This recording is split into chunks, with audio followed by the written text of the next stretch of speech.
δεν τον άκουγα. Τι σου έλεγε? Δεν ξέρω, αφού δεν τον άκουγα. Αν και το τέλος,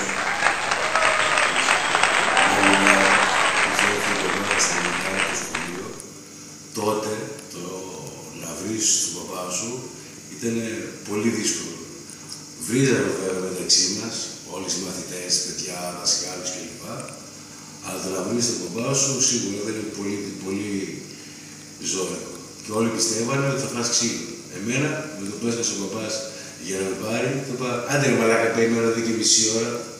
Όλοι βέβαια οι συμμαθητές, όταν με είδανε και ακούσανε ό,τι είπα, από την επόμενη μέρα σκέφτονταν πολύ διαφορετικά αν θα με πειράξουν. Καλά, εντάξει, και όταν με πειράζανε, πάλι έχεις κανένα τον τρόπο και δεν χρειάζεται να με ξαναπειράξουν. Έχεις σχολείο, μπάλα, να τρέξεις, να παίξεις, ξύλο.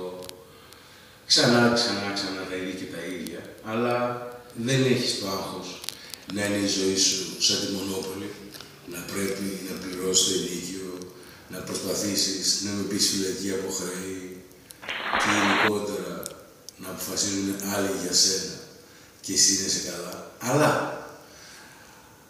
τα χρόνια περνάνε και πολλές φίλες, βέβαια στις φίλες, φίλους που παντρεύτηκαν, ένα τεράστιο μπράβο, αξίζουν ένα ζευγάρι τα αγαπημένα μου, που και σαν φίλοι ήταν πολύ εντάξει, και στο γάμο τους ξέρουν ότι η Άννα έχει δίκιο, ο Γιάννης συμφωνεί, αλλά πάνω απ' όλα υπάρχει αγάπη.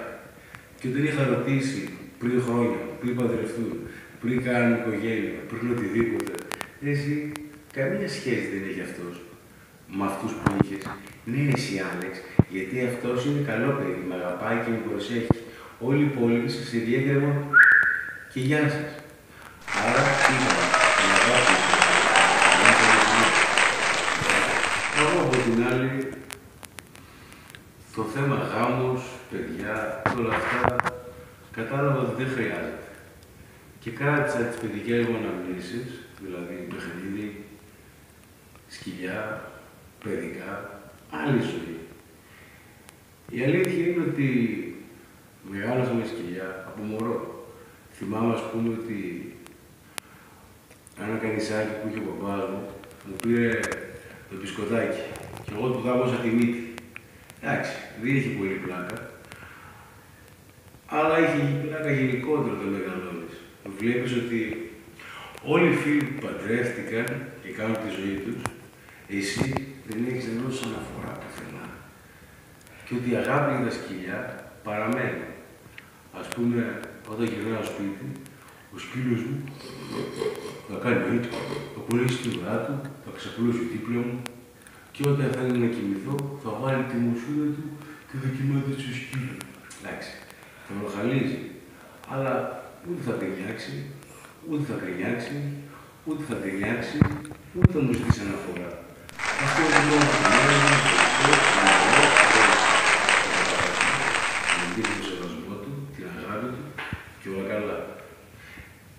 Γιατί σκέψου ότι τα σκυλιά, γενικότερα τα ζώα, έχουν έρθει στον πλανήτη χρόνια, χιλιάδες πριν τον άνθρωπο. Και δεν υπήρχε τότε ούτε πόλεμος, ούτε φασισμός, ούτε καταστροφές. Οπότε τα σκυλιά ξέρουν να αγαπάνε, γιατί έτσι τους αρέσει. Και γενικότερα τα ζώα έχουν το δικό τους κώδικα επικοινωνίας. Και γενικότερα τα ζώα έχουν το δικό τους κώδικα επικοινωνίας. Ας πούμε, μία φωλιά με μυρμήγκια θα μπορέσει να συνεννοηθεί, να πάνε να μιλήσουν και να καταλήξουν εκεί που πρέπει. Ενώ οι άνθρωποι μόνοι τους να είναι, δεν θα βγάλουν άκρη. Θα μαλώσουν για το ίδιο πράγμα που διαφωνούν για να καταλάβουν ότι ουσιαστικά ο καθένας έχει το δίκιο του. Γι' αυτό υπάρχει αδικία. Και όπως όλα τα ωραία αρχίζουν, κάπως έτσι τελειώνουν.